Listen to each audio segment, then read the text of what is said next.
Well, good afternoon, everyone. Chief Meteorologist Marcus Walter here with another weather update. We're starting out with the view of Malone Stadium off in the distance, and we have some cloud cover out there. So that's making for a partly to mostly cloudy day, but conditions are still pretty pleasant across most of the arc limits. But I do want to bring our attention to the radar.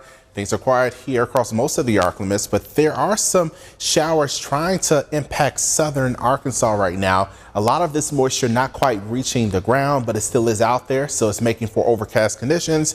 And some of you may deal with a couple of sprinkles tonight, but this moisture, as it continues to push farther south, will likely start to dissipate.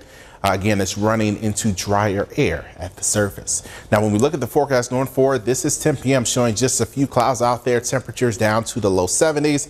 And then as we head into tomorrow morning, we'll start out in the upper 60s for most. So we're expecting more pleasant mornings across the arc limits as we head throughout the next few days. As we look toward the afternoon, we'll see temperatures reach into the mid and upper 80s, even some low 90s possible tomorrow. But most of us will stay in the upper 80s, and we'll continue with the lower humidity out there, so the weather will be fairly enjoyable.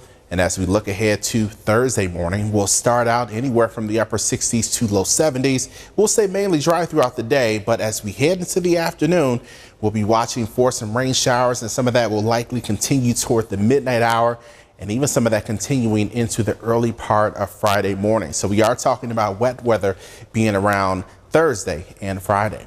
When we look at our GFS model, a lower resolution model, but it can still give us an understanding of what may be on the way.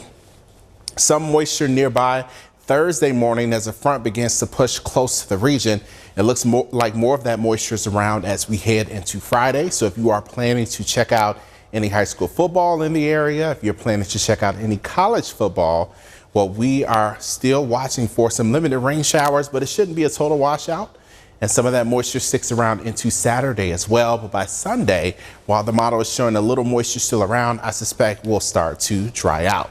Here's a look at temperatures now. We sit at 86 degrees here in Monroe.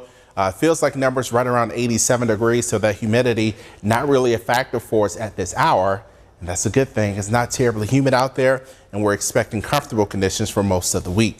When we look at the temperatures across the arc limits, we have a range low to mid 70s across South Arkansas, but upper 80s as we look toward Natchez, mid 80s right here in Monroe. So we do have a wide range of temperatures, and we'll likely see that for the next few days before more cooler air starts to push in toward the later part of the weekend, even for the start of the weekend. Here's a look at our weather setup. A bubble of hot air trying to build across southern Texas, but with that upper level flow out of the north and west, that'll likely keep us cooler than normal. So again, things are looking pretty good for us as we head throughout the next several days. Tonight, we're going with the low of 69 degrees. It'll be partly cloudy, and we'll have a wind out of the northeast anywhere from 3 to 7 miles per hour. And tomorrow, we'll see highs in the upper 80s with a mix of sun and clouds. We'll tell you more about what's on the way, including more about temperatures and any rain chances tonight at 5 p.m. on KNOE. Make sure to tune in.